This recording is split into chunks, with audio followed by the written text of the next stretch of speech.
Hi, so welcome to the Union 2017. Thank you for joining us on this Friday afternoon. My name is Natalie Simpson. I am the Senior Manager in Alumni Career Centre. I'm joined with my colleague Tessa, who is new to our team. So Alumni Careers is here to support you in your careers. We offer a wide range of resources to help you. We have a resources guide, so I'll be sitting at the back, so if you want to pick up a resources guide, feel free. We have throughout the year workshops, events, webinars. Feel free to get in touch with myself or Tessa and we'll help you in whatever stage you are. We also offer career coaching. Alumni are entitled to 2 complimentary coaching sessions per year. So I am going to do a very quick introduction, and just if you can join me in welcoming Zella to Alumni Reunion. And I'll hand over. Welcome. I gather I'm the first event of the day, so I hope you're set up for a really good weekend. I've just put this microphone thing on. Looking at you guys at the back, so volume's good? Okay? Yeah, excellent. So my name is Zella King, and I've developed with my co-founder a concept called Your Personal Boardroom. This session is really a combination of academic research, stories of people you've worked with, but mainly you thinking about who you surround yourself with. You've probably heard the expression, you're only as good as people you surround yourself with. This is a time for you to think in a reflective way about that. So there's going to be lots of practical stuff, there will be stuff to take away, but mainly this is a chance for you doing things. So if you're here for more of a kind of academic lecture style, I won't be at all offended if you decide to go and listen to the finance guy next door. I'm sure there's something really important to say. But so this is an invitation really for you to think about your professional network and where you're heading and where you want that network to head with you. So I'm going to explain the concept of personal boardroom. I just wanted to start by talking about someone I met a couple of years ago, a woman called Janet. She works in one of the UK's top retail banks, so I won't say which one. She left school at 16 and she joined her local bank branch as a clerk. She was bright, she was good with people, she worked her way up, and she now is responsible for branch banking for a couple of well-known high street names. And Janet's story is really a story about delivering results, because as you know, banking is changing. Branch banking in particular, the percentage of transactions on branches has dropped in the last 4 years from 25% to 10%. People are finding other ways to do their banking. So what's the purpose of a branch? And so that's something that she obviously worries about a lot. She's judged by year-on-year results, and there's more pressure therefore on her staff to sell loans and mortgages and so on. So I'm going to talk about Janet a little bit and her story and how thinking about her personal boardroom helped her. I'm also going to talk about John. John is a consultant. He works for a well-known HR consultancy, and John was one of those affable, good with clients, has a long sort of track record looking after projects, and he's always known exactly how to get things done in the organisation, and always known the value of my client needs this, so please will you get the organisational mechanism in gear in order for that to be delivered. So he knows how to work the system. John's recently been given a new role where his job is to think about the future of his consultancy and to come up with business ideas for longer term growth. So to help him, John's been given a team. 2 of his team were based in Australia, one is still based in Australia, the other one has relocated already.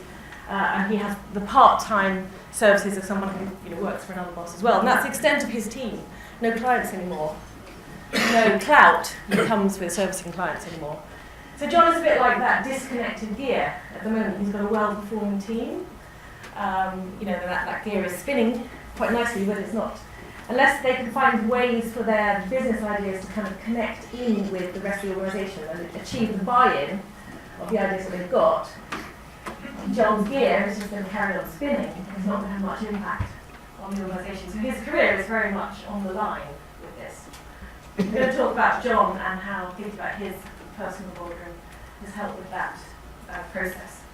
I'm also going to talk about Claire, and I think Claire, in a way, is a kind of an amalgam of a lot of people I've met, and I suspect maybe some of you here. So she's a litigation lawyer in-house. for a large corporate that has a lot of litigation. So she has a fantastic, responsible, interesting job. She has a family at home, and she sort of runs her diary in 15-minute sort of units. And so you can see that her story is one of kind of burning the candle at both ends, and the relentlessness that comes with delivering on the corporate front, and also being the mother she wants to be to the extent that she can. So I'm also going to talk about Claire and her thoughts about her personal boardroom. But before I read on with my content, I'm going to get you to do something. So I hope you've got some means with which to put down either technology or the old-fashioned way in paper. So I'm going to ask you to write a list. Who helps you succeed in your job and in your career? So if LBS hasn't provided you with a pen, you can also open a blank email, open something on your phone, and just write a list. Who comes to mind? Who helps you succeed in your job and your career? So I told you you're going to work. This is where it starts, right?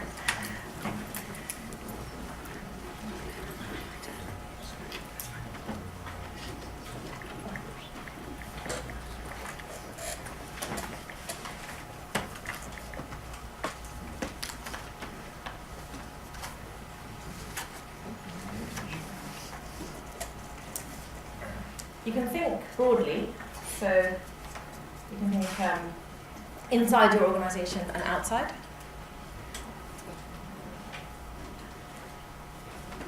People you know now, you worked with in the past, but the key thing is they help you succeed now.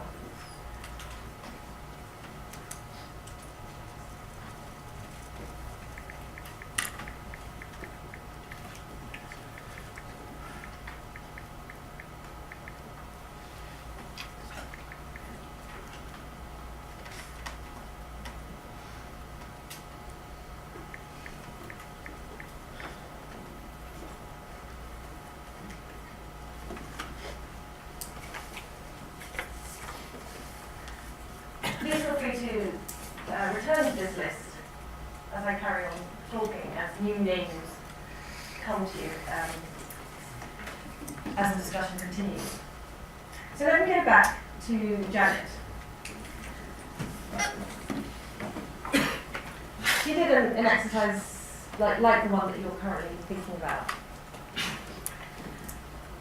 But she looked at her list. It was kind of obvious to her that most of the people on her list worked in branch banking. She's in an organisation where a certain number of people like her worked their way up through the ranks, but actually a lot of the senior people had come in from investment banking or the Big Four, other backgrounds, people with degrees. So someone said she survives by being incredibly good on detail. She's got a real nose for personal finance. She's the kind of person who can look at a customer's bank statement with just a couple of months' worth of data. She'll know who the principal wage earner is in the household, if that person or spouse. She'll know what the balancing coming in and outgoing is, what the implications of that might be. So she can sort of sniff out a lot of detail just from looking at someone's finances, and that's always served her in very good stead. But actually, as I said, branch banking is changing, and customers and businesses are changing the way they want to do banking. And she recognised when she looked at her list that she was kind of relying on people who came from a similar walk of life. So she actually invited a colleague in to come on branch visit with her, because she recognised that no one on her list really challenged her thinking about how things could be different. So she invited a colleague who is one of those investment banking Big Four kind of high flyer people, known for his kind of management views in the bank. Person who she knew would be kind of frank and honest with her. She sort of, with some trepidation, invited him along to visit some of her branches, and they watched branch advisors preparing for customer health checks with customers coming in. Of course, the objective of these health checks with customers is hopefully to help them sort of restructure their own finances and ideally take out a new loan or a mortgage with the bank. even if it's sitting elsewhere. So this guy, we'll call him Mark. He comes in, he watches a few, branch conversations with customers, and at the end of the day, he says, Janet, I think you're letting your people down, because I can see in you that you've got a lot of this nous for understanding your customers' finance, but actually I don't think that's shared with your people, because a lot of these people have not grown up running through branch banking in the way that you have for the decades of your career. And I think there's knowledge in your head which your people don't have. And so that was a kind of wake-up call for her. She went off. As a consequence of that, she invited a colleague to develop some training, and they ran every senior branch advisor through this process of anticipating customers' needs by looking at their data before they walked into the branch. And that actually had a tangible year-on-year effect, and said that her story was very much about delivering growth, and they were able to increase the uptake of mortgage and loan products from customers. So that was a kind of success story. But actually, the challenge is bigger than that, because actually the challenge for banking is sort of what's around the corner.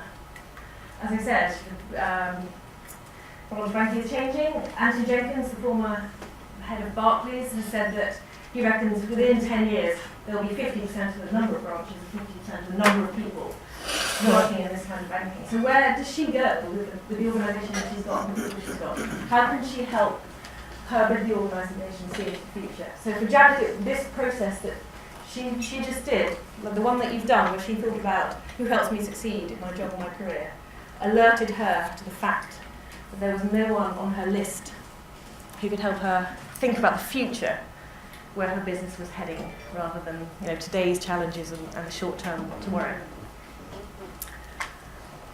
John, I mentioned, so he's got a more sort of internal influence challenge, and for John, he'd obviously had he has a very good network in the consultancy. He's worked there a long time. Good network with clients, former clients. But when he did that exercise that you just done, we mapped it. I was sort of quite harsh on him.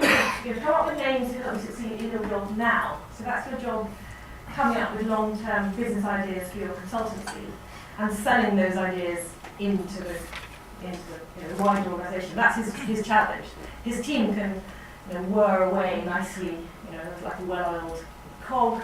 But if the ideas they have don't get traction or don't get buy-in in the wider organisation, they haven't really done their job. So John mapped his list of people who can succeed, and this is the terminology they use in his organisation. So it's the sector, read, business unit. People in the same business unit as him. Most of his names were sitting in the same business unit, in his team or in the part of the organisation where he was. And of course, in order to sell in the new ideas his team is coming up with, you really need connections into headquarters in the States. You need connections into other parts of the world where projects were going on that might be good exemplars for future innovations. He needed to find out where those projects were, meet the people who were doing them, collect client evidence and so on. So he was really kind of quite stuck by this gap here. We didn't really have people outside his sector, but inside the organisation. As you can see, we've got the same team, people, we've had people in his business unit, but he's really got quite a gap here, people who are in his company but outside his business unit. And then, of course, looking up at the horizon, a bit like Janet from the previous story, where are the insights coming from, where the clients who buy consulting services are going to be looking for products and services in the future. So you might find this a useful sort of thought exercise for your own list. Where would you locate the people you've written down? Oh, I'm going to ask you a question about that in just a second. Yes. So, looking back at your list, thinking about what I've just said, put a cross beside anyone who's in your team, or put a line through anyone in your team.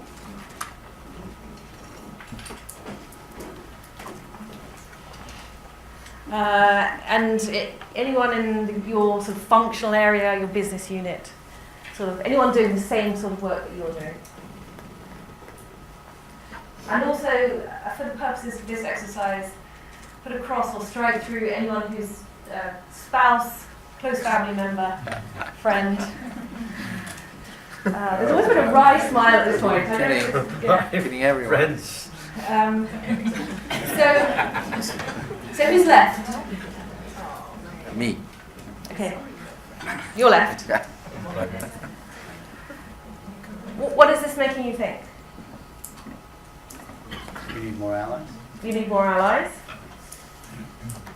You need a diversified network of allies. You need to build in your boardroom a diverse group. Yeah, you need a diverse group. I agree with you, and I'm going to come back to both of those points. What I was testing you on was the people who first came to mind when you think about who helps you succeed. Team. And you're probably thinking, oh, actually there's loads of other people. I just didn't think of them initially. But if you think about your calendar, if we did this exercise looking at your calendar instead of looking at who came into your head when you first thought about it, what would that be like? I mean, who do you spend time with? Where are you exposing yourself to conversation, to different views, because your calendar kind of reflects your default mode of operation, I suspect, for a lot of people. So the purpose of this session is to give you different ways to think about alternatives. Alternative conversations you might have, alternatives, ideas within a structure, which I'm going to offer you, of who you might pick for your personal boardroom. And now that I've invited you to think about it. Before I do that, I'm just going to go a little into the academic research. I should tell you a little bit about my own background. So I was with Anderson Consulting when it was Anderson Consulting before it became Accenture as a consultant, and I did a bit of investment banking at Schroders. In my late 20s, I was kind of aware that I had this thing called a career, but I didn't really feel like it was mine.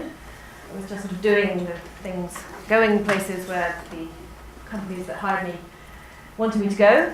So I did a PhD about career self-management. I think there's maybe something about social scientists researching their own problems. So after 4 years of PhD, I became an academic, and I thought a lot about careers and networks from an academic perspective.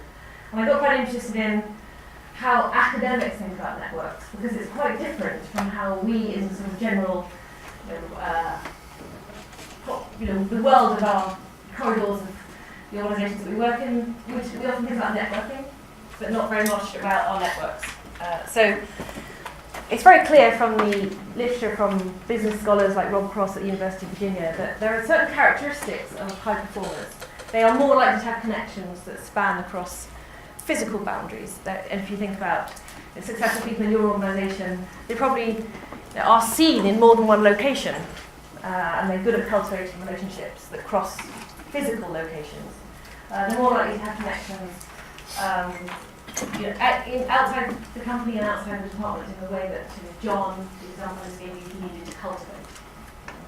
And this is performance as measured by sort of hard things like billable hours, manager ratings, peers ratings, and project outcomes. And what I discovered looking at the academic literature is that actually academics tend to think about the structure of networks in quite interesting ways. And also the composition. So when you think about your network, how do you know whether you've got a good one? Does size matter? Does the composition of it matter? And academics kind of think about who knows who. So a common approach, and we see this more and more with kind of LinkedIn and Facebook offering visualization tools to do this. But what's important for academics is not only who you know, but also whether the people you know each other.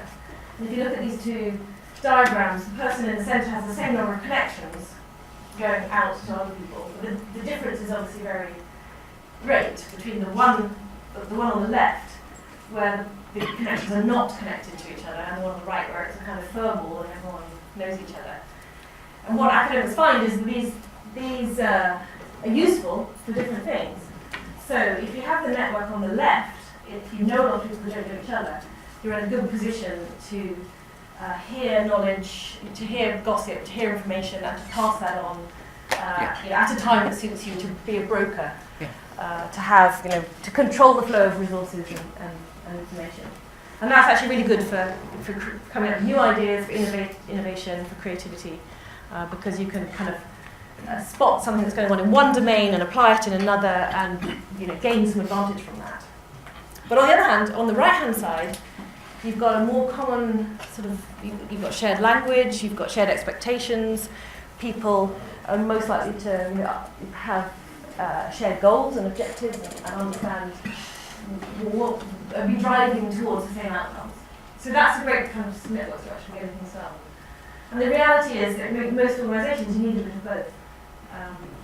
So you need to be able to look outside the organisation or outside your bit of the organisation for ideas or for evidence, in John's case, for contacts with people who have done what he's trying to persuade the organisation to do more of. But they need to sort of be able to connect in with people who have enough of a shared vision and enough of interest in kind of mobilising and getting things done for that to work. Because of course on the left-hand side, you may be the subject of lots of different kind of conflicting expectations of what you're supposed to do. There's a guy called Ron Burt who, if you did any studies of networks while you were here at LBS, I'm sure you will have come across his work, and he talked about structure of poles, and his example is always the redoubtable Robert and the hapless James. So he says that Robert is in a very strategically advantageous position because he connects the group C to a bunch of people who don't otherwise have access to. So Robert is able to selectively pass knowledge and information through to group C and vice versa, whereas James is kind of locked into the people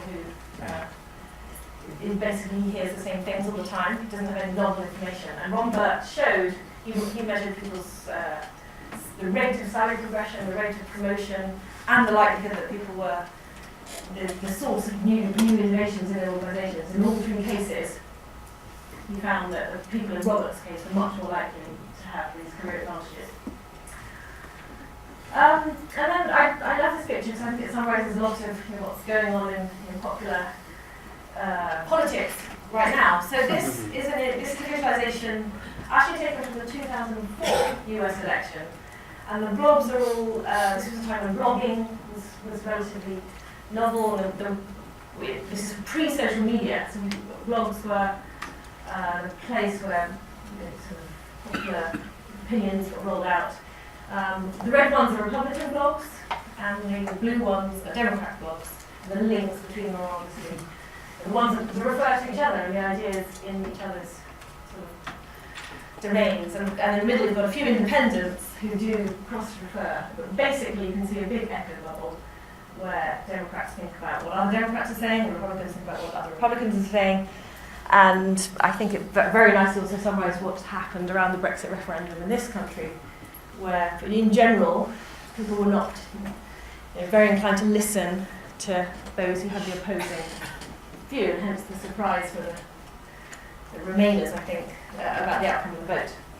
But this matters for business, and it matters for you in your businesses, because if you're only exposing yourself to people who think what's going to happen to your industry is what you think, then where are the opposing and conflicting views? There's a woman called Rosalind Torres who's got a TED talk on what makes a great 20th century leader. She went around the world studying what she thought characterised leaders who succeed in the 21st century.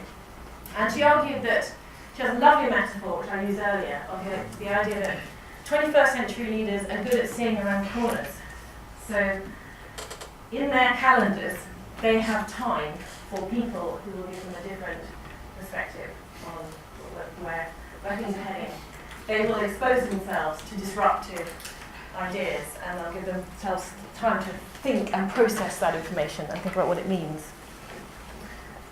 She also says that 21st century leaders expose themselves, as you said, they have diversity in their personal and professional networks. They expose themselves to, and I didn't ask you to look at your list and tell me how many of those people were not your gender, or not your age group, or not your professional sort of level of education, or not your political persuasion.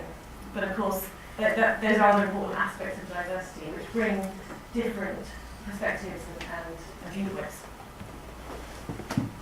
So she says, great leaders are not head down, they see around corners, shaping their future, not reacting to it. Let me stop and hear from you. When you think about about how you spend your time, and when you think about the list of people that you wrote down when I first asked you, how would you say your network is? And why is it like this? What's in the way of it being your most perfect, ideal network that will allow you to see around corners? Time.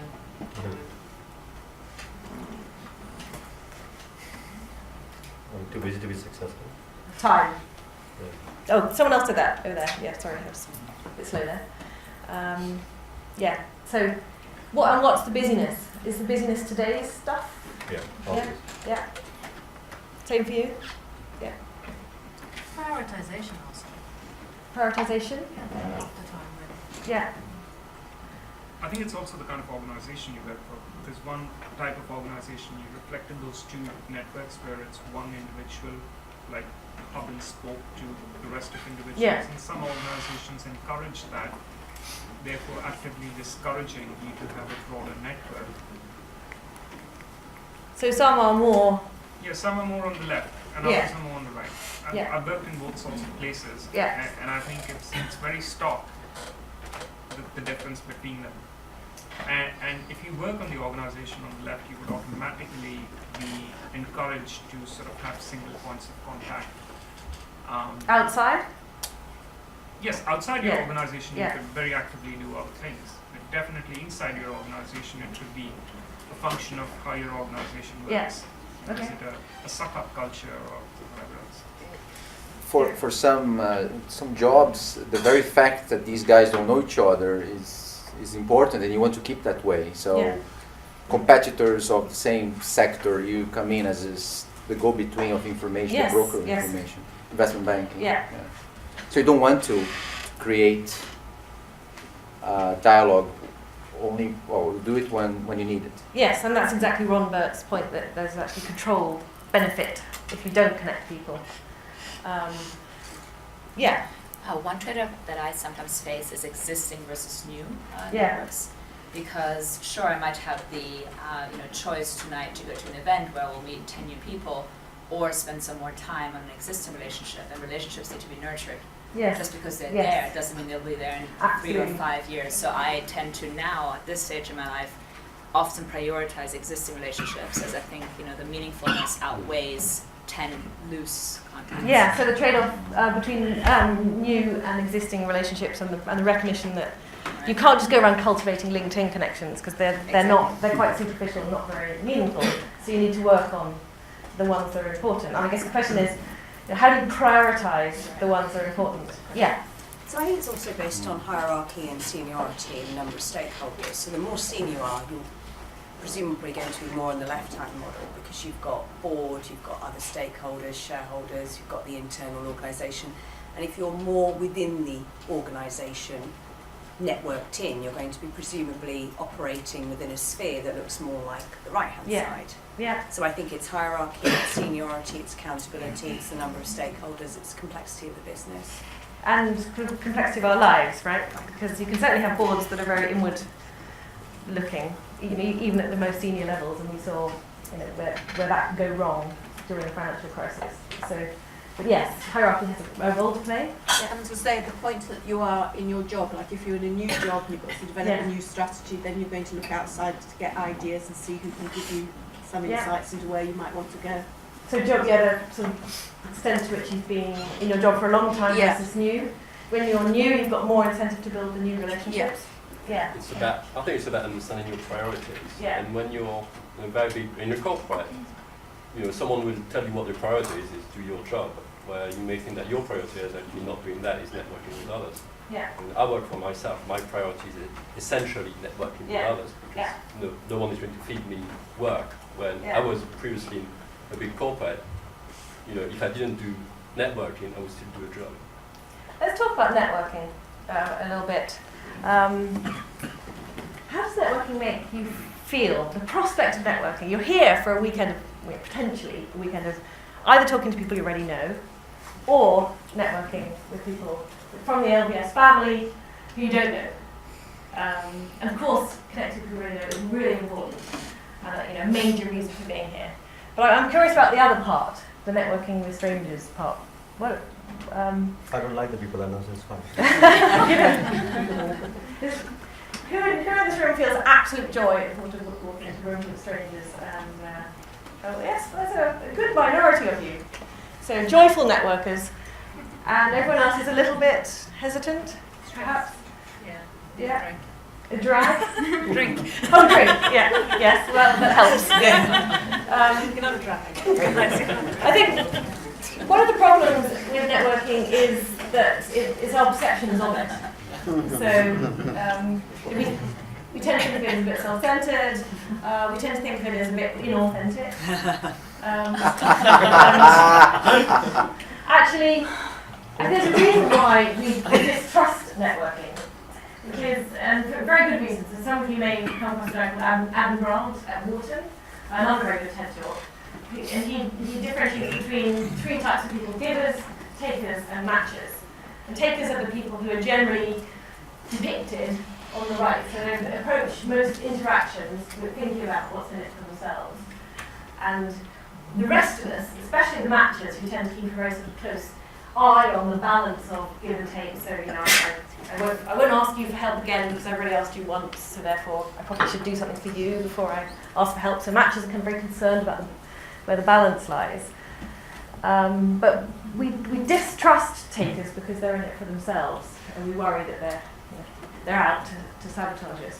But I think the real problem with networking is actually that we worry that we'll come across as those people, and we know we're not, for the most part. So that's the worry, I think, is appearing as if you're going to come across as very self-centered, which doesn't fit very well with our general sort of self-perception. I think there's another interesting problem too, though, which is that there are some people who you will feel more comfortable with. And this is why networks work, because they give you a sense of belonging and a bit of shared experience. So that, in this case, it's when people have demographic things in common, same gender, same race, and so on. But actually, if you work with people for a long time, then you get that in common, and that makes you feel comfortable. So I think a key thing is thinking about how can I connect on the basis of similarity, the similarity that we have, but benefit from difference. Connect on similarity, benefit from difference. So that's a way to think about the opportunity that this weekend presents. And as we already touched on what a couple of you said, it's really easy to talk to people in the office. So that time thing there's a time cost to getting out of the office, and unless you work for yourself and networking is the way to generate business, then actually offices and office life make it quite easy to interact with the same people all the time. But I think there's another thing, and that's really where I'm heading with this personal boardroom concept, which is that actually there's such a world out there of potential connections. If you imagine like a library, you walk into a library, and it's got an incredible range of books, each of which has something really useful to you in it. But if you didn't have an indexing system, you would have a real struggle. It would be like a bit ad hoc, random when you found the right book, the one that was useful. I think networks are a bit like that, and networking events as well. So LinkedIn shows us all these amazing people that we're connected to by first or second degree, but how do we know who's the useful one at this point in time? So my colleague and I came together with this kind of an interest in helping people navigate their networks in a more structured way. We came up with the idea of asking you who's in your personal boardroom and what role do they play. So what I'm going to do for the rest of the session is introduce you to this concept in two different ways. The first thing I'm going to do is think about, if you imagine having a personal boardroom, I'm going to introduce a series of roles that you might want to have around the table. Just like in a corporate boardroom, we expect to see the company secretary and the CFO and the chair of the remuneration committee. There are certain roles that you should expect to find in your personal boardroom. I'm going to give you in a moment a set of cards that will introduce those roles to you. Then at the end of the session, we're going to come back and think about your personal boardroom as a more selective group of people who will support you forward in your life. So for the first part, for the next half an hour, I would like you to think divergently and creatively about all sorts of different candidates for your personal boardroom without necessarily being too judgmental, but whether they're close enough, or whether you know them, or just so the next half hour is a kind of opportunity to really think broad. Who do I know who could really be interesting, be challenging, be nerve-giving, be visionary, be helpful. So, you're going to get a pack of cards. Hopefully I'll have some people to help pass them around. I've got some of those more here.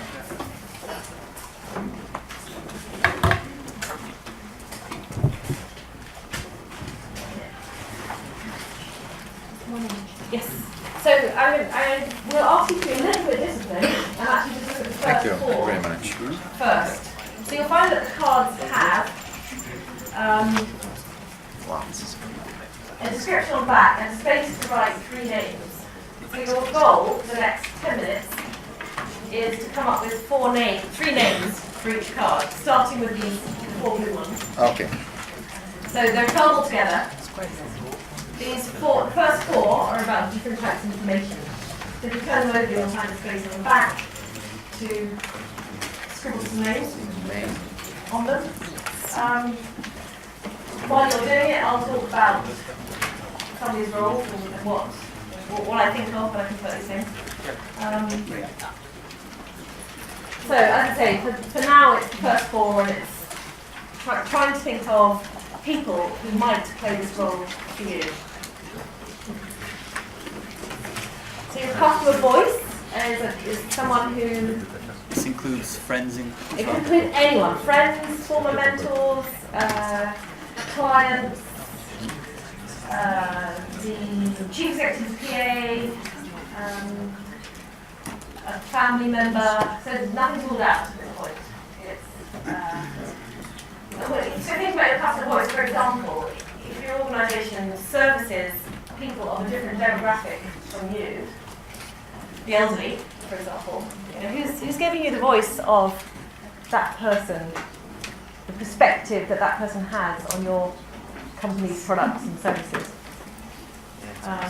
Customer voice could be someone who helps you think about penetrating a new market, tells you what competitors are doing, gives you that kind of intelligence on business opportunities and how to take them forward. Can we overlap the same name on The same name can overlap, yes.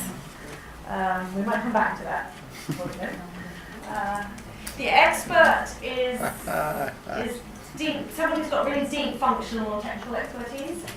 So that might be HR, PR, IT system, law, negotiation skills.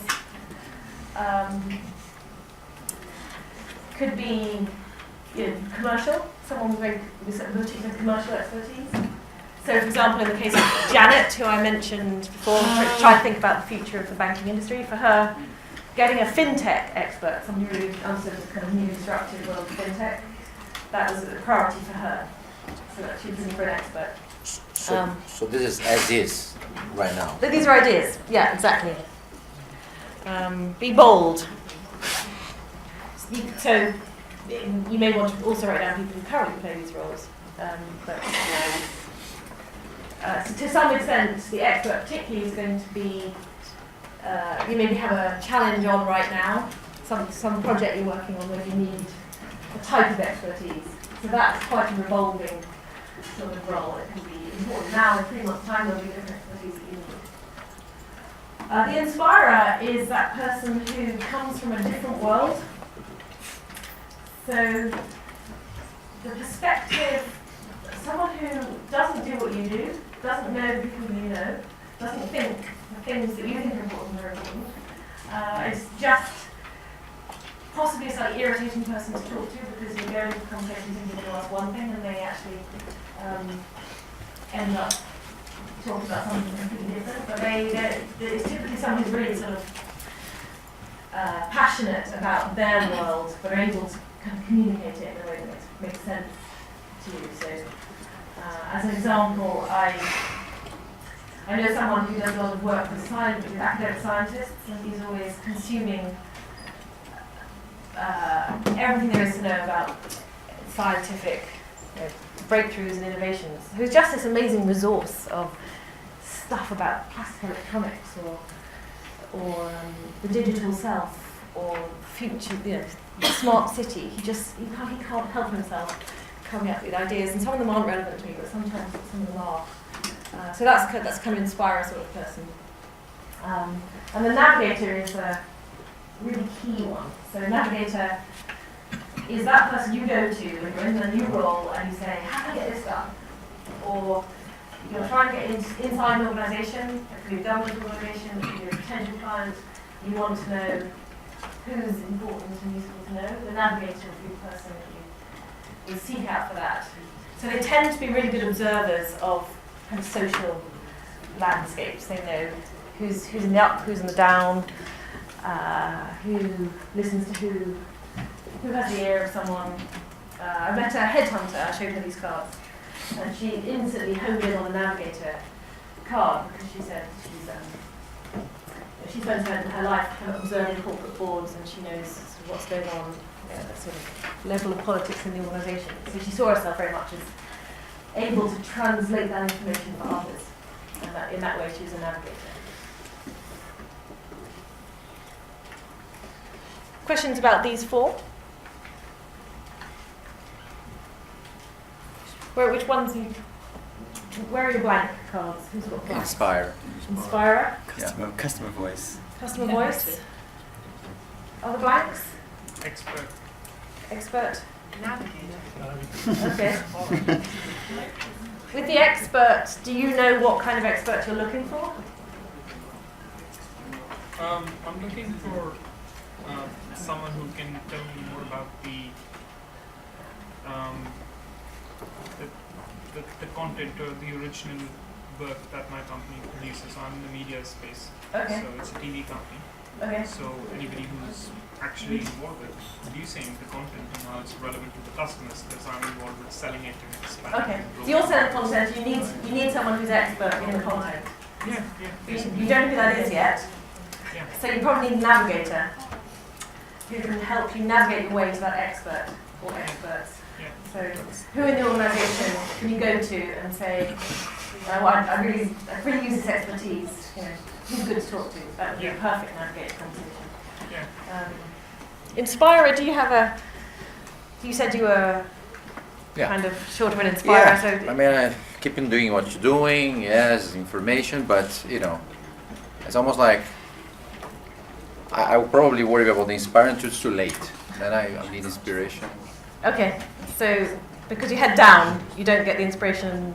No, it's all about networks to get more business. Yeah. And also to technical expertise, sometimes navigation. But then talking to an entrepreneur for inspiration about my next career move, I don't want a career move or the next market to get into.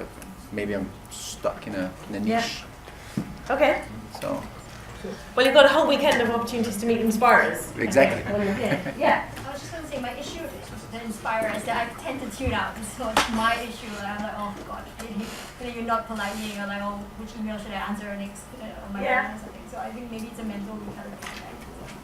So that's really nice insight. Maybe next time you feel that you're with someone who you might tune out from, give it another 5 minutes and tell yourself that this person is an inspirer and maybe there's something there for you. The other thing is to think about people who they're really passionate about their thing, but I'm not talking about a really distant role model. I'm talking about someone who can bring it home.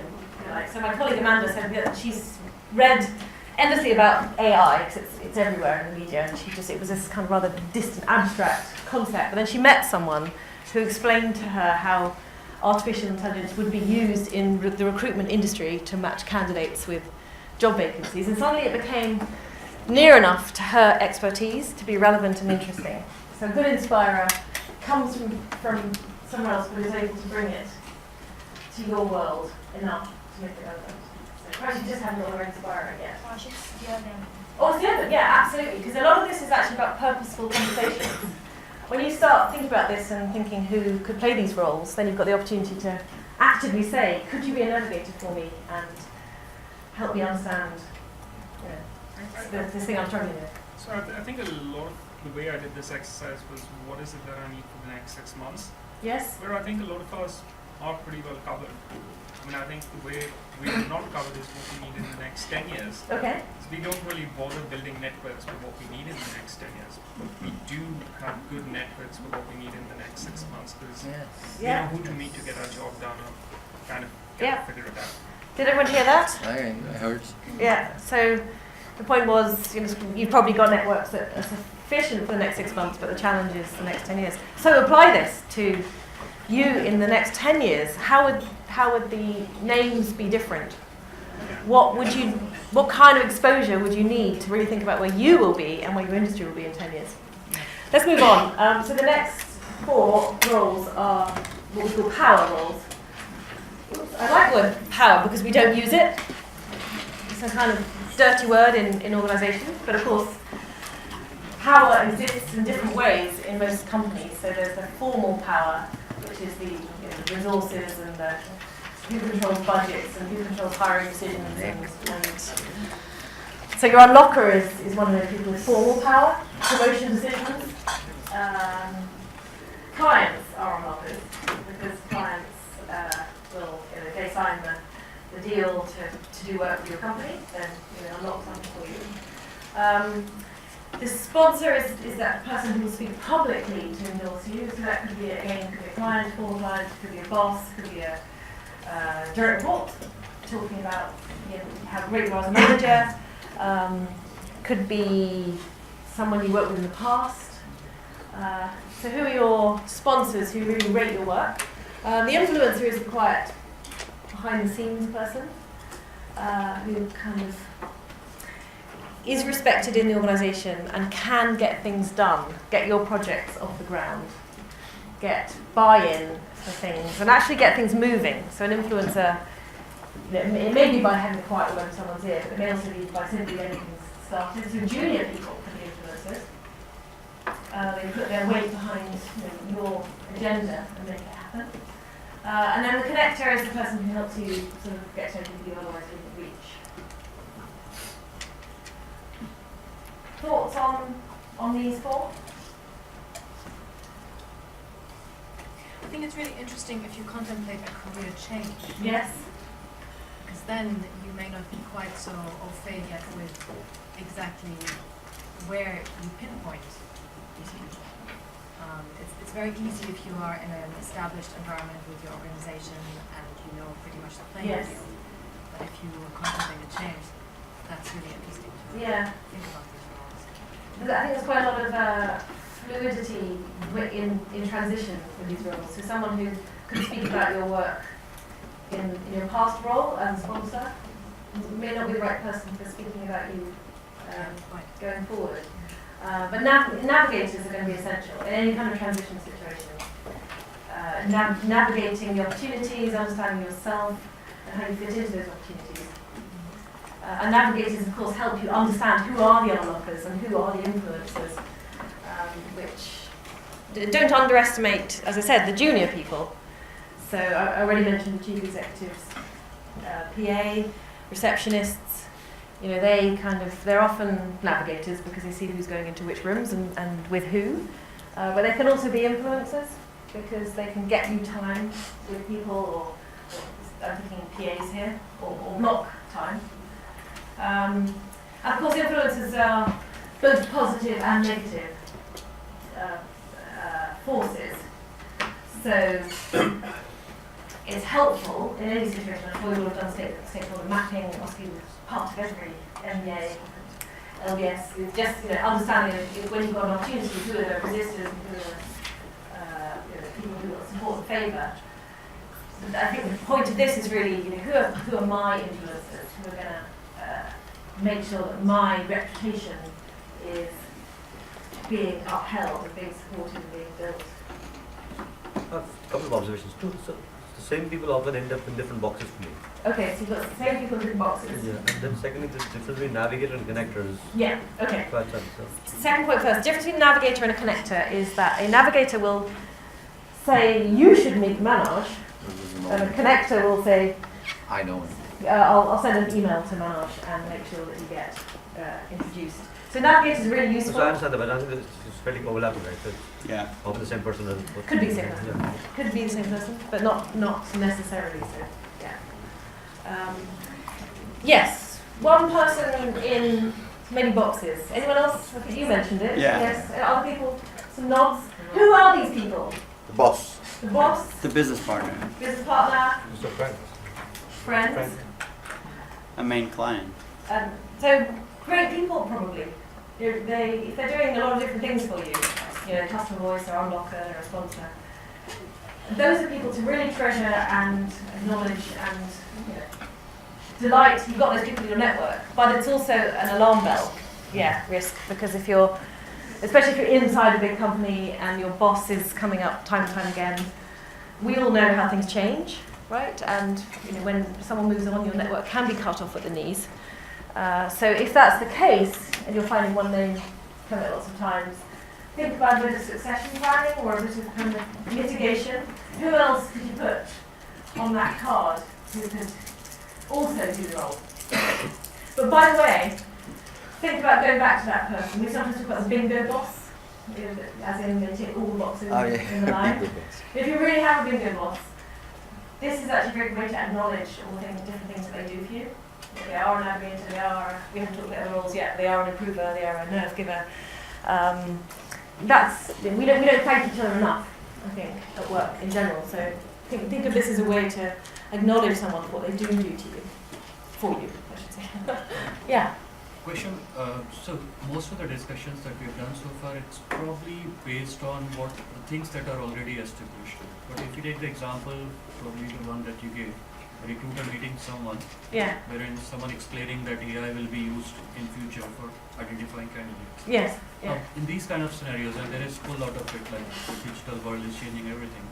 So if you're looking for future career aspiration for next 3-5 years, how do you find such people? Your questions are not very clear because you really want to understand what the world will be like. Yeah. Only very few people, and I doubt even those people, will be able to explain. Then the next question is, which companies are actually doing something substantial, and most of it is confidential. Yeah, okay. How do you navigate in those situations? I guess a really good question. It's one we'd all like to answer. So the future is very uncertain. We know technology and AI is going to change it a lot. There are lots of companies doing things, most of which they can't talk about. And anyway, how do we know? So whoever we talk to, they're, who knows whether they're right?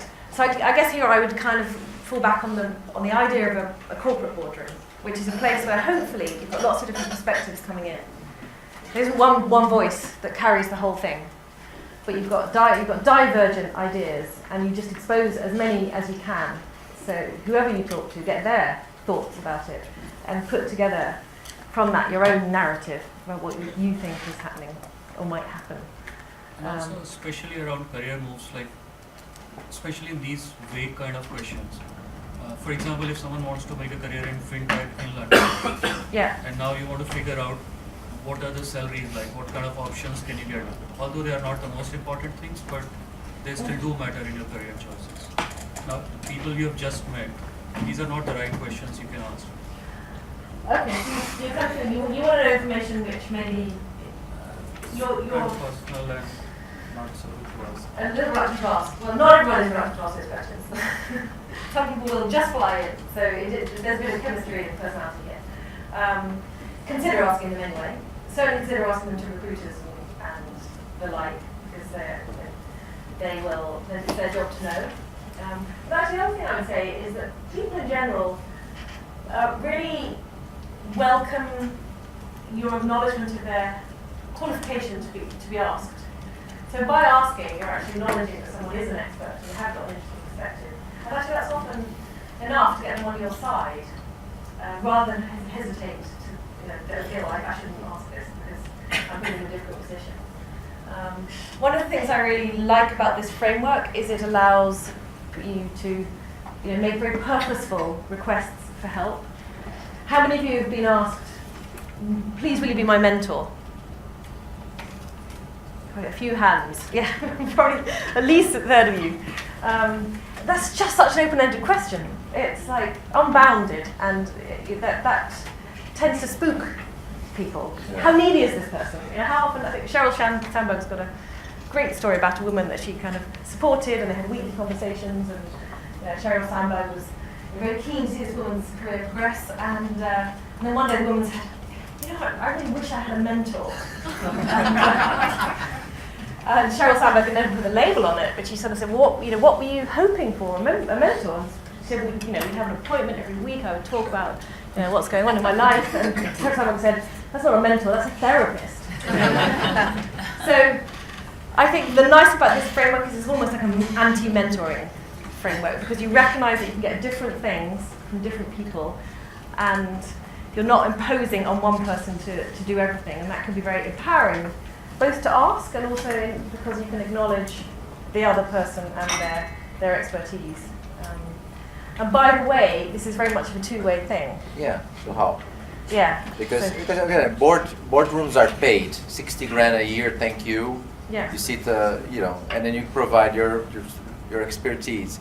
When you're in an academic environment, there is okay, great, the guy is learning, so she's learning, so I'll give it a go. Yeah. But then some organizations have a mentoring program embedded with it, so that's all good for the juniors to go up, or sometimes for the seniors to go to partner level. But without these exceptions, okay, you're going to ask for some help. What can you give in return? Yeah.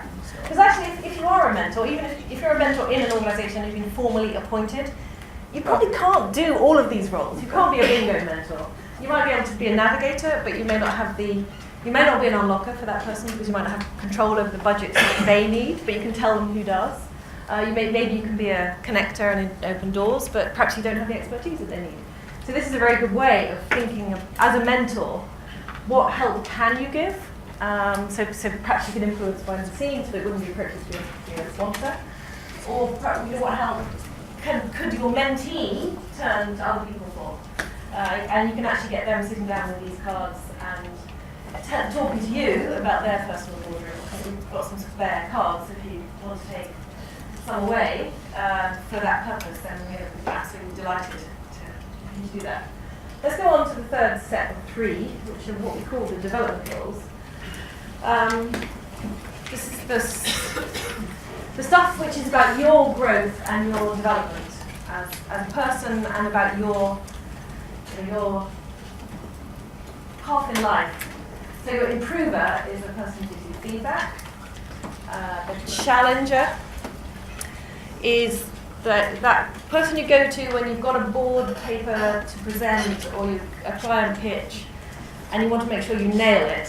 So you go to that person before the event and say, help me improve this. So they may be challenges because they've got really good structured thinking. They might be challenges because they see things very differently from you, so they can point out your blind spots. The difference between the challenger and the improver is the improver is more of a kind of what after the event, what happened, how did it go, how do I improve on that next time? And these two roles, the nerve giver, the person who helps you take difficult decisions and then stick with them when you take them, and the anchor. The anchor is someone who is, yes, absolutely about work-life balance, so it's kind of making sure that you do leave the office when you said you would because you've got a squash match, or that person will call you out when they think you're overdoing it, or challenge you on whether you should really miss an important family event. But also, an anchor is something else as well, because it's that person who, so this may be a colleague, not someone at home, who says, I thought we didn't take on that kind of work, or I thought you weren't that kind of leader, or I thought we didn't do things that way. So the anchor will keep you true to the kind of professional that you want to be. What kind of person would be nerve giver outside your home situation? A nerve giver, boss, mentor, your team actually. Yeah. This is more like the team sometimes. Yeah. Sorry, what did you say? Or somebody outside of your workplace, right? Like your partner or your friends. So it could be outside the workplace, absolutely, yeah. I was actually doing a bit of an experiment on myself. I picked up a pack of cards every morning and shuffled it and pulled out a card and thought, who can I add to this card? Just to make sure that I was practicing what I preach. When I came to the nav giver, I just was sat looking at this card, and I thought about a friend who has set up a solar energy business, and to run a solar energy business, you basically have to hire. She's very, very bright mathematician, Oxford masters. She has to hire roofers and electricians to put solar panels on people's roofs. And I just thought, what a nerve she's got to enter into that very male industry and work and employ people who are just so different from her. So I thought, Erica, what a great nerve you are. So that's as a result of doing like you're doing and trying to come up with 3 names to put on this card. Maybe you need to think sort of outside the normal course of life for a second.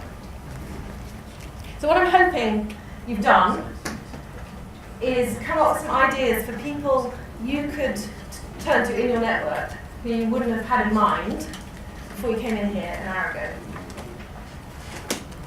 That was the purpose of that exercise. Yes? Yeah. So my next question is, what might you do with that insight? I just messaged them already. Are you ready to the message? I like this man. Yeah. Well, I'd like to take some time to think about who are the best people to fill these roles. Yes. You need to recruit more people to fill the blanks at least. So recruit people. Or reshuffle. And think a couple of points on here. So to recruit more people to fill gaps, reshuffle. What do you mean by that? Well, I put on kind of the number 2, number 3, but that's not, I haven't actively thought about that card. Yeah. And I need to, put more chips on that card. So I have 1 or 2 blank. So yeah. It's a bad. It feels like it's given me a reason to reconnect with people from many years before because there's now a role I can see them playing. Great. Yeah. Good. That's good. Good to hear. And you said you need to take some time to think about the collective. We're going to do that in a moment. Okay. A little bit. So, as I said, I'm introducing you to this framework in 2 different ways. So these roles are really useful labels to think about your network and think about how people you maybe haven't seen for a while, you could actually have a really good conversation with. This applies well beyond the concept of a personal boardroom. This could apply to any conversation that you have over this weekend. You might have in the back of your mind, this person could be quite an interesting customer voice. Perhaps I'll ask about this project that we're thinking of doing. So use these roles flexibly and as much to the extent that you find useful and interesting. But they can also be applied in a narrower sense of who's in my personal boardroom. But just before we go there, I just wanted to check in. Who's feeling uneasy about all this asking people and thinking how useful people are? You are? Yeah, there's something that I was thinking about since your comments, because I see a lot of people talking about the company, the organization. For those of us, I guess, who are either self-employed or who run a small company, this was much more of a revealing exercise because, as I said, there's a lot of overlap in some of these roles. And then I started thinking, are these the best people that I can find within what I consider to be a wider network to fill these roles? So I'm feeling now uneasy about whether I've made the right choice in these people or whether I should start reaching out to other people that I've not contacted enough. Okay, so that's a big source of unease. I wouldn't underestimate the extent to which the people who do work in corporates might also be feeling, or you're feeling. Anyone willing to chip in? Someone who works for a large organisation who's kind of thinking, I haven't got the right people here on my card, but is, let's... Yeah, no, I work in banking, so I think my network is broadly concentrated in the industry, and I think about 10 years down the line, perhaps I need to diversify and meet people outside banking. Yeah. So it's you're having the same realization, but it's not confined to the sort of entrepreneur small business perspective. I think there's, at least on my kind, it's not as much about diversity as much as it is just these people that I heavily rely on, like a few handful of people that I heavily rely on. Okay, so it's an opportunity to acknowledge how important they are, but also think about, And Well, I mean, I think a lot is about where you are as well. So, you talk about meeting people this weekend, which is for many of us the 5, 10, 15-year reunion, and I think we'd probably meet more people over here than we'd meet in the next 6 months, which would possibly be relevant in a universal sense. And I think that's quite interesting, is how do you place yourself in how do you put yourself in places where you are more open to this sort of atmosphere of give and take and building those connections which don't come when you open up your computer in the morning or take your kids to school or put Netflix on. How do you put yourself in the way of serendipity? Yes, So, yeah. absolutely. Those are the exact words. Yes. So you can answer that for yourselves, I think. Yes. Time in the diary, it's thinking about which events you go to, it's conversations with friends in a different way. Yeah. Yeah. I think I work for a membership organisation, so the network is massive. So I think trying to use this tool to try and navigate that is it's kind of overwhelming in some sense. Like I've got the tangential connections. How do you actually structure them so they actually are useful and useful to them themselves as well? So you have a bit like my cartoon with all the library books. You've got a huge network with lots of people who could benefit from knowing each other. It's well, hopefully this will help you at least think, where to start. It's useful, but it's also quite overwhelming trying to figure out how to plan that. Yeah, and maybe one comment back to the overwhelming bit is if this is overwhelming, one way to apply it is to think about a project, a specific project that you've got, and then take these roles, and with that project in mind, who's the unlocker, who's going to make resources happen, who's the navigator who can help us see how to reach membership, who's going to challenge us and make sure we've got the right marketing collateral. So you can use these roles in a kind of project-oriented way, and you can also use them as a team. So you bring the team together, put the cards in front of the team, kind of say, as a team, who are our customer voices? Are we covering off all the right people? And actually that's what I did with John, the guy who works for consultancies, who was the kind of disconnected gear. So we got his team together, and we basically ran through all the people in the organisation who were important influencers, including the top of the organisation and also people who would spread the word around the business and out to clients and so on. And also the negative influences. And we mapped as a team the landscape of people that the team needed to connect into in order to move that gear back so it connects in with the rest of the organisation. So that's quite useful to do. Yeah, I have a question. When we're talking about the networks, okay, to be open rather than starting from that picture to the left to the picture to the right. Have people actually adopted the fact that they said, well, I actually have a boardroom, so people are aware of what the roles are and what they think the boardroom person, so effectively telling them what you're doing. Yeah, and how to reward the board. So in a company, on a small company, you can pay a net 30 grand a year. It's not much. I mean, it's on a personal level. How do you really do it? In practice, how do you do it? So the first question is, have people actually gone to others and saying, "This is my board." You're in a public company. This is the board. One or two people have done that, and I've heard back from them. They got people together around the project and said, "You are the people that I'm looking to for this collectively." A lot of people have done it with individuals. So you are welcome. You've nominated yourself to be you're my personal boarder, as someone said to me the other day. So just on a one-to-one basis, I've met this concept of personal boarder. I think it's really useful. It's made me reflect on who helps me succeed, and I realise that actually you've done a lot already, and you could play these roles for me. So on a one-to-one basis, you can do it. What has been the response of people that have actually been recruited on the board? I think that the answer is as broad as there is interpersonal chemistry in the world. But I think for the most part it's very flattering to say to someone that you consider them important enough to you in your career that you would like them to be in your personal board.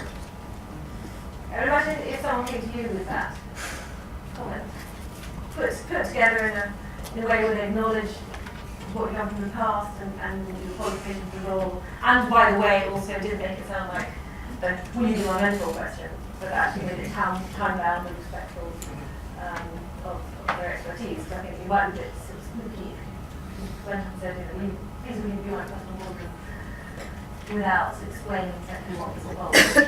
Yeah.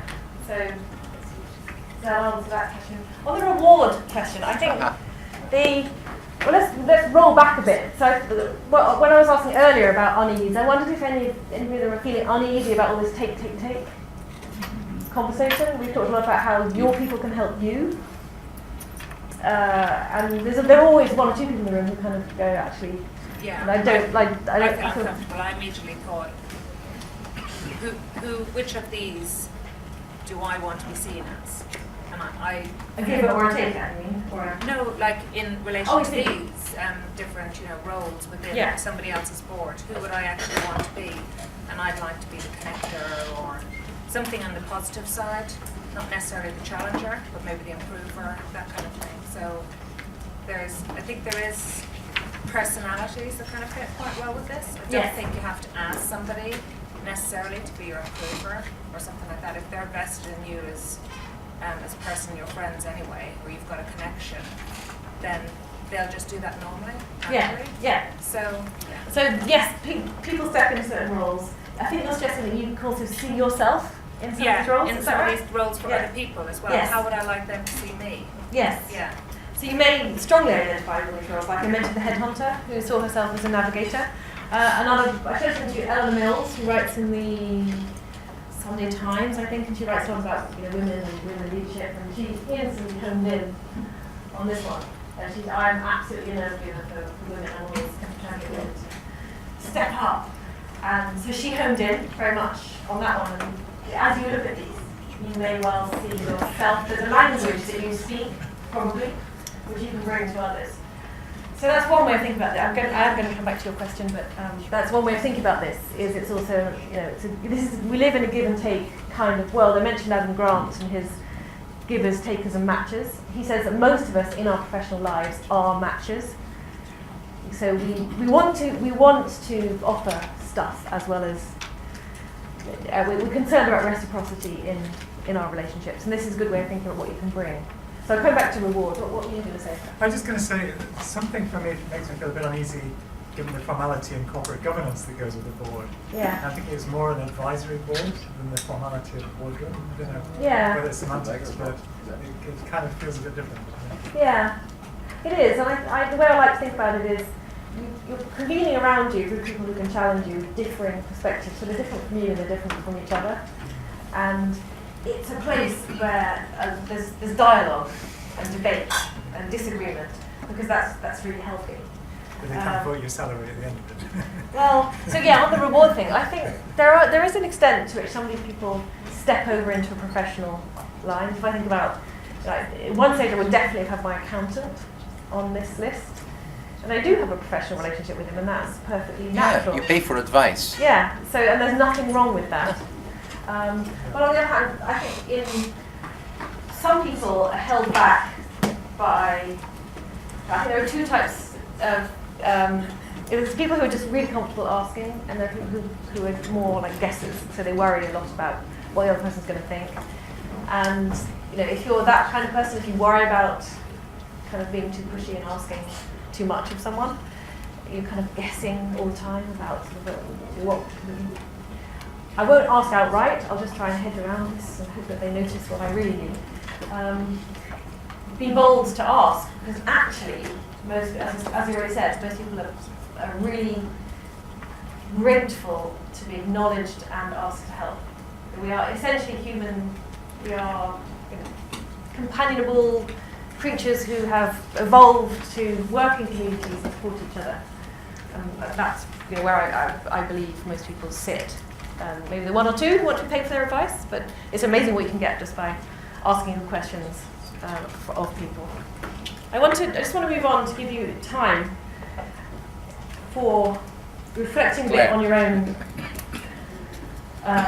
take on Claire's story. So as I said, Claire is kind of an amalgam of several people I've met. So I think particularly of a woman, I mentioned a litigation lawyer who, when she was first exposed to this framework in a room like this, she really didn't want to be there. because she had recently had a health diagnosis, whereby she learned that over time it was a genetic diagnosis of a family member, which meant that over time she was likely to get the same condition. So she was dealing with a really difficult life event, and thinking about her personal boardroom, didn't really seem that important. But it was actually a project. It wasn't just a one-off event like this. We worked with her organisation over a period of time, and she had a coaching session as part of the project. And in the coaching session, she started to recognise that actually the network that she relied on, and I think we've touched on this, was her 6-month network. But actually she needed to think about her 10-year network, because in 10 years she didn't know, as she rather poignantly put it, she didn't know whether she needed a career she could do on wheels rather than on heels. So for her, this is very much about thinking for the future, who's really out there for me to help me take the route in life that's best for me. And I also think about someone in another bank who had another woman actually, with a very challenging situation at home, very disabled child, actually a staff of people at home to help her support the child, and she's in a bit of a kind of locked-in situation where she needs the job to support the staff, and she needs the staff to, kind of support her doing the job. It's a bit of kind of cycle that she's locked in. So she said at the end of a session like this, I need to think about my private personal boardroom for me. People are going to help me find my next way of living. And I think that is a more selective group of people, back to your point. So the cards I've given you are very useful to kind of think about your network broadly, but I would encourage you now to think about your more intimate crowd, people you surround yourselves with, people who really are rooting for you and your well-being and your success. And have you got on your list, the list you wrote at the beginning, have you got people on that list, the right people, to think about your personal boardroom in that way? So I'll leave that thought with you for just a few minutes. Okay, who's in your personal boardroom?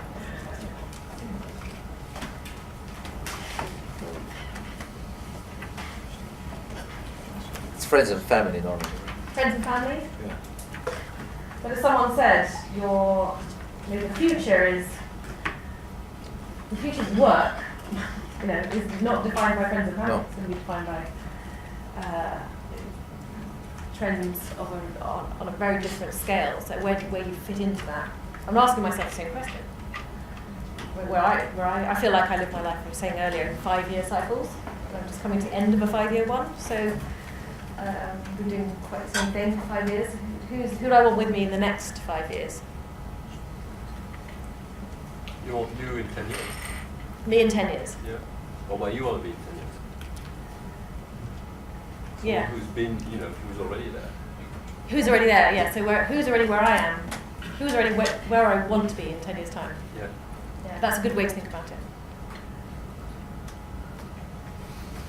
Do you, on this basis, you want to add anyone to the list you started with?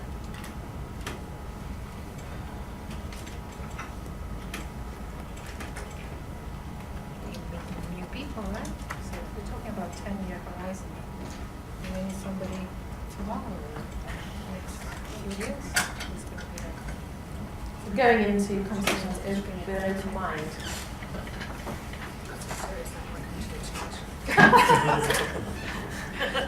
Do I share that comment? I'm sure everyone heard it. I've got some serious networking to do tonight. This lady's open for conversation.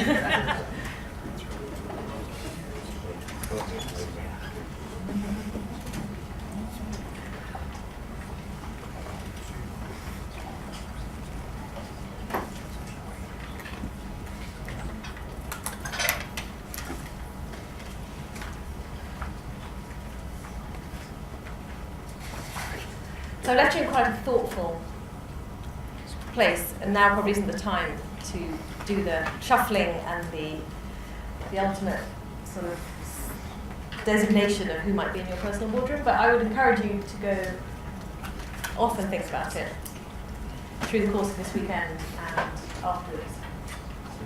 And think about those 5 to 10 year cycles.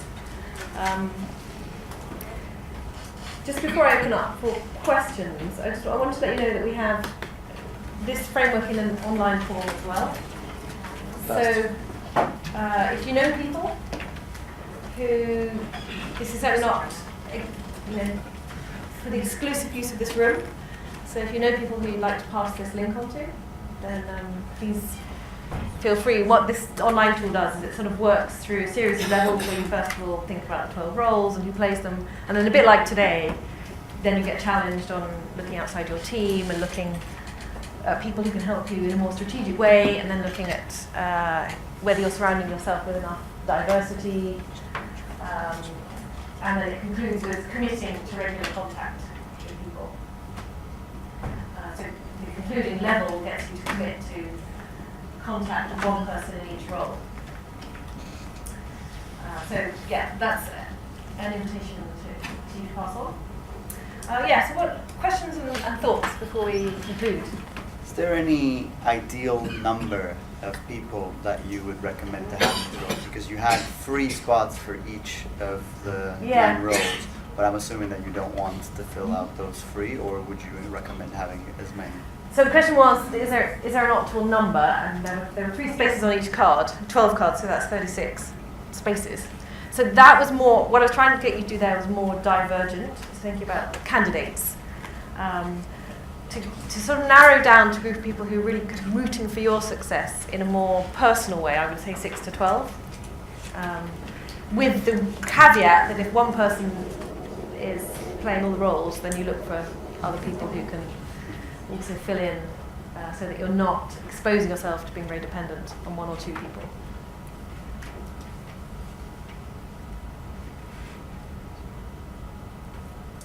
The very first one was customer.